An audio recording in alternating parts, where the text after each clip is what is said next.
শুধু পড়াবে।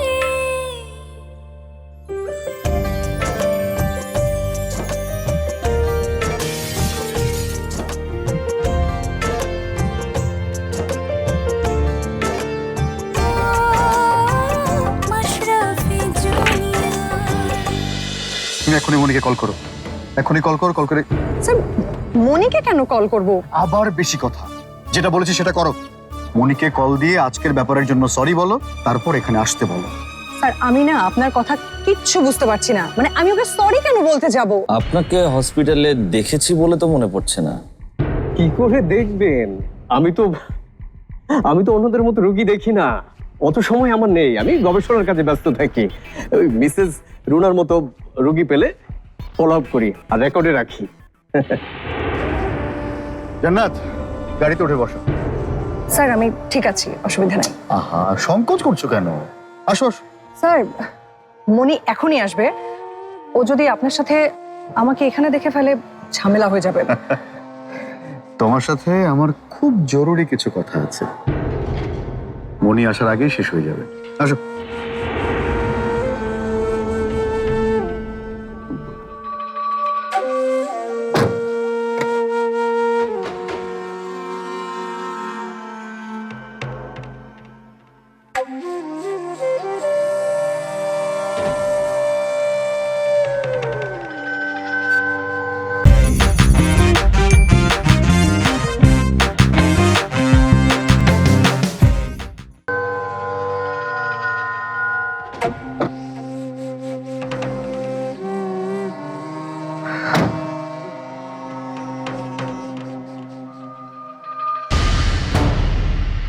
স্যার গ্লাসটা তুলে দিচ্ছেন কেন? গ্লাসটা নামিয়ে দেন। এত বেশি কথা বলো। শোনো, তোমার সঙ্গে আমার গোপন কিছু কথা আছে, চুপচাপ মনোযোগ দিয়ে শুনবে। আমি আসলে ওইসব বোর্ড টোডের কেউ না। তোমার মা বিলকিস বানু আমাকে ভাড়া করেছে তোমাকে কিডন্যাপ করার জন্য। আম্মা আম্মা আমাকে কিডন্যাপ করাবে? কিন্তু কেন? এর পেছনে আছে ক্রিকেট জোয়ার এক বড় ইতিহাস।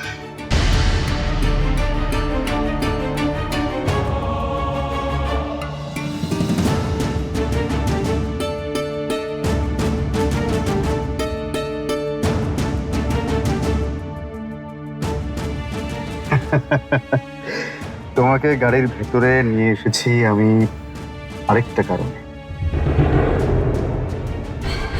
তোমাকে কিডন্যাপ করার চাইতে একেবারে সরিয়ে দিলে আমার লাভ বেশি। স্যার প্লিজ আমাকে ছেড়ে দেন। স্যার আমাকে মারবেন না, প্লিজ আমাকে ছেড়ে দেন, আমাকে ছেড়ে দেন প্লিজ। ছেড়ে দেবো? স্যার আমাকে প্লিজ।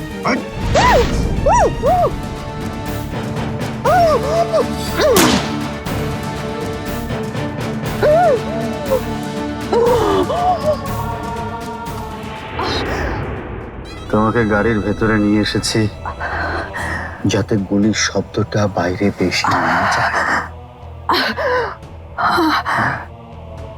কিন্তু বিশ্বাস করো, তোমাকে মেরে ফেলার চাইতে আর কোনো খারাপ উদ্দেশ্য আমার ছিল না। Trust me.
এবার মনের জন্য অপেক্ষা।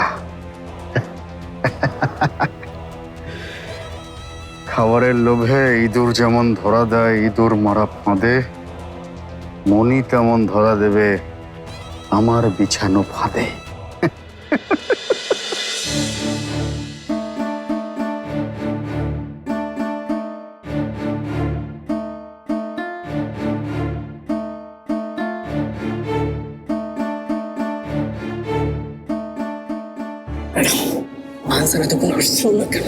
সেটা তো আমিও বুঝতে পারছি না।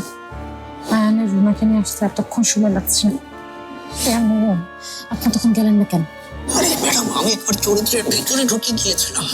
ডাক্তার রোগী দেখতে আসলে তো একটু সময় নেয়, তাই যেতে পারলাম না। খুব ভালো করেছেন। এখন নতুন কোনো বিপদ হওয়ার আগেই কেটে পড়বেন। আমি ইশারা দেওয়ার সাথে সাথে চলে যাব। ডাক্তারের সাথে আলিয়ার এত খাতির কিসের সেটা জানতে হলে আয়ান আসা পর্যন্ত ডাক্তারকে ধরে রাখতেই হবে।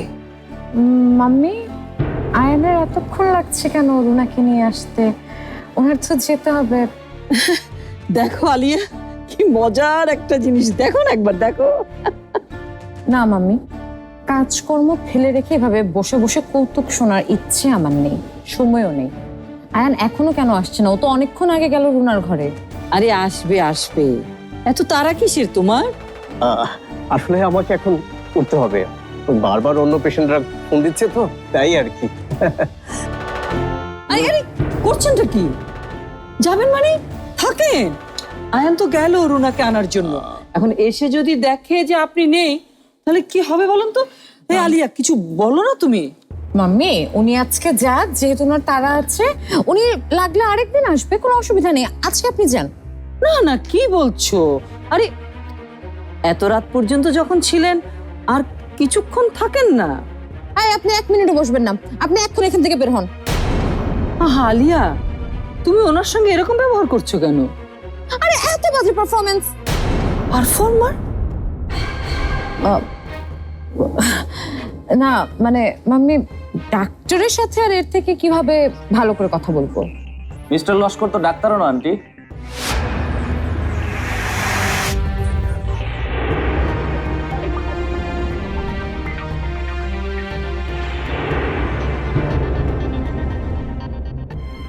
না মানে আপনি তো বলেছিলেন যে আপনি ডিউটি করেন না, গবেষণা করেন। হ্যাঁ না, মানে মানে সেটাই তো। এই তো আমি তো চলে আসলাম, দেখে বলেন কি অবস্থা। হ্যাঁ, যা জানার জেনে নেন না।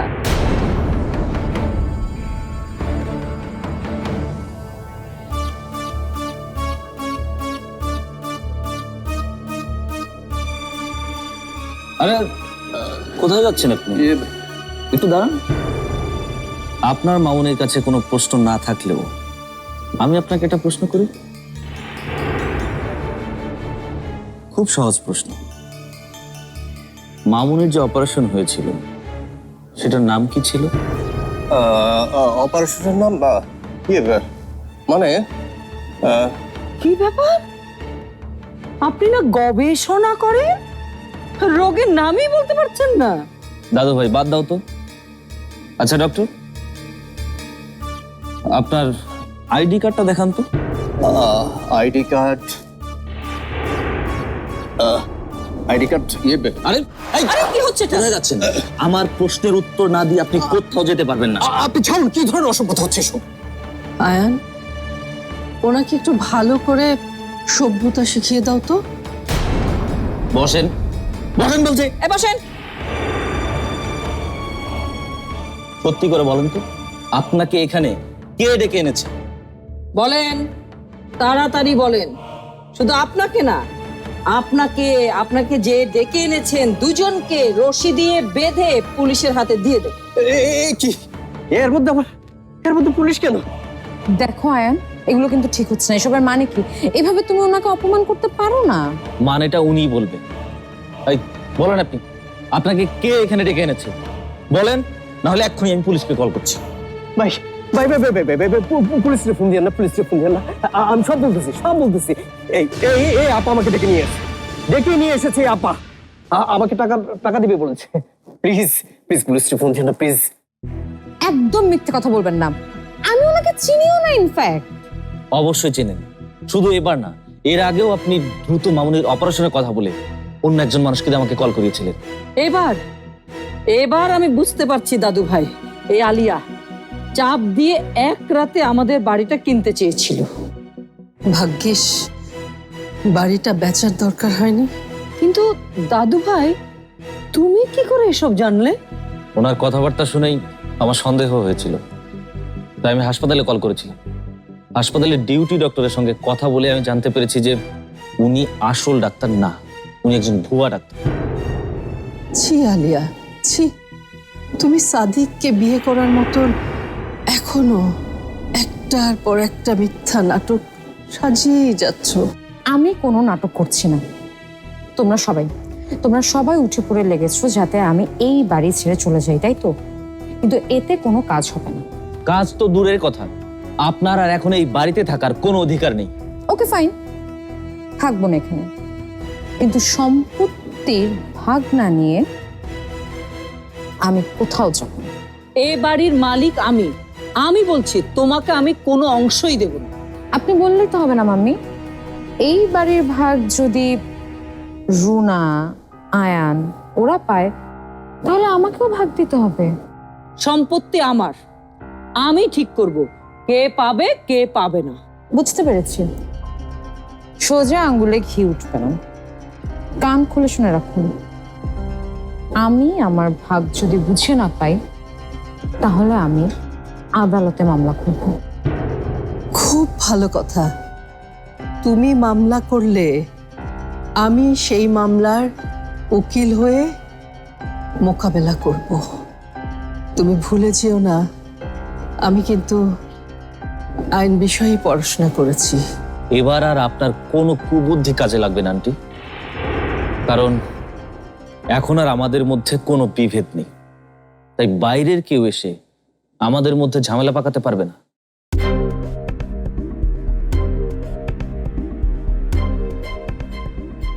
ঠিক আছে, গায়ের জোরে বের করে দিচ্ছ তো, তবে এটা মনে রেখো, আমি আবার ফিরে আসব। আমি ফিরে আসব আইনের জোরে। আমার অধিকার আমি ঠিকই বুঝে নেব, ঠিকই।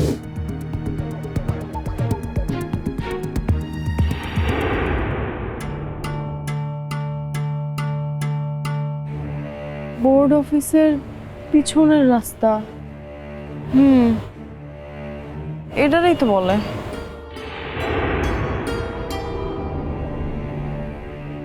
কিন্তু জান্নাত কই গেছে?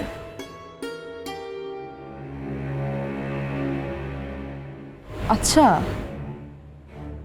ও আমারে ডাইকায় না ঠাট্টা করলো না তো? ধ্যাৎ, ওর কথাটা বিশ্বাস করাটাই উচিত হয় নাই আমার।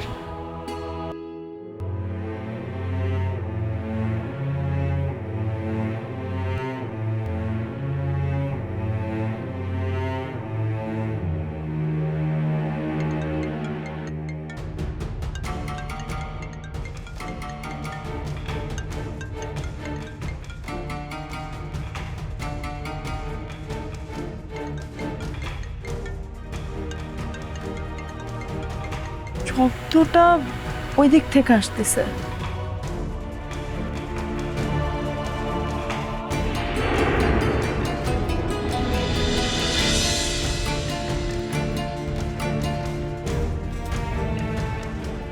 জান্নাত, তুমি এইখানে?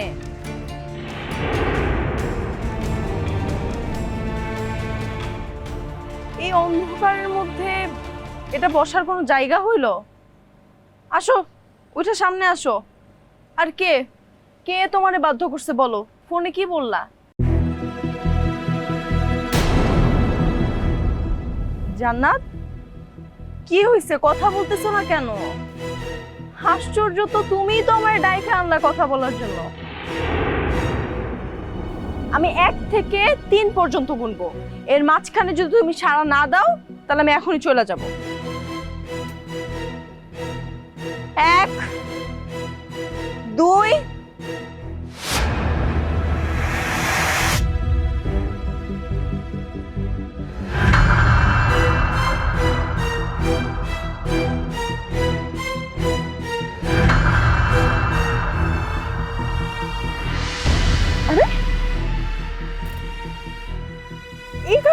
দরকার। আহা,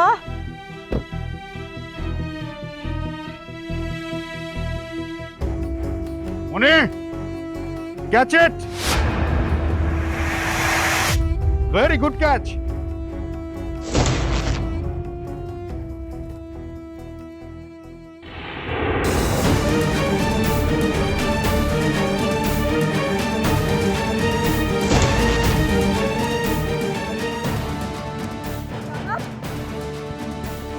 জান্নাত, এই জান্নাত, এই জান্নাত, কি হয়েছে তোমার? তাকাও আমার দিকে।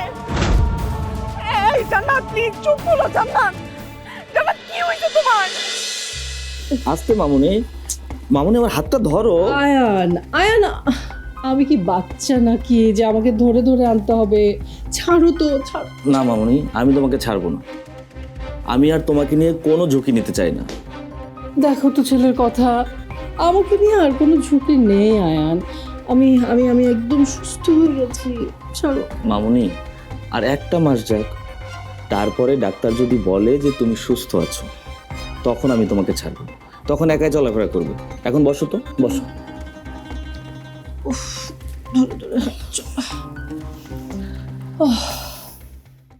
আলিয়ার সাহস, না না না না, দুঃসাহস। আলিয়ার দুঃসাহস দেখে আমি রীতিমতো অবাক হচ্ছি। কোথা থেকে জলজ্জান্ত একটা ভুয়া ডাক্তারকে ধরে এনে বলছে কিনা আমাকে বাড়ি ছেড়ে চলে যেতে হবে। আমি কিন্তু আলিয়ান্টের চালাকিটা আগে ধরতে পেরেছিলাম মামুনি। তাই? তাহলে আগে বললে না কেন? ইচ্ছে করে বলিনি। আমি আসলে দেখতে চেয়েছিলাম যে উনি কতটা নিচে নামতে পারে। আলিয়া যে কতটা নীচ প্রতারক মহিলা হতে পারে সেটা তো আমার আগেই জানা হয়ে গেছে। মনে নেই, তুমি আর মনি মিলে আলিয়ার সমস্ত গোমর ফাঁস করে দিয়েছিলে? আমার সব মনে আছে মামুনি। যে মানুষ নিজের পেটের সন্তান নিয়ে প্রতারণা করে, নিজের স্বার্থের জন্যে তোমার পাপাকে বিয়ে করতে বাধ্য করেছিল,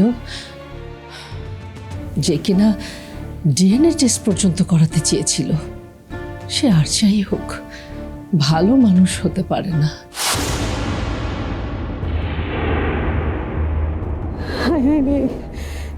জান্নাত মরে গেছে, এই খবর আমি এখন ওর বাপরে কেমনে দিব? কি কমো আমি এখন?